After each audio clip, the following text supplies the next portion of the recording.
সর্বোচ্চ চেষ্টা করার পরেও দেখবেন, সর্বোচ্চ চেষ্টা করার পরেও দেখা যাবে দিন শেষে আপনি অপরাধী হয়ে বসে আছেন। আর আমি একটা লেকচারে বলেছি পুরুষ মানুষ বোকা। পুরুষ মানুষ কেন বোকা? কারণ সে সবাইকে খুশি করতে চায়। সে চায় মা সুখে থাক, বোন সুখে থাক, স্ত্রী সুখে থাক, যদি আরো স্ত্রী থাকে ও সুখে থাক, সন্তানরা সুখে থাক, সবাই ভালো থাক।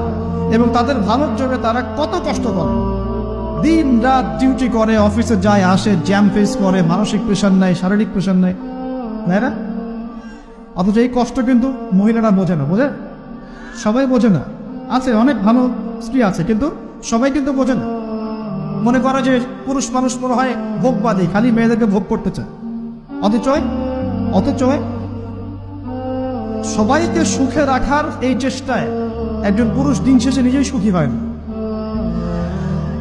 বহু পুরুষ শেষ বয়সে গিয়ে একাকিত্ব ভোগে, একা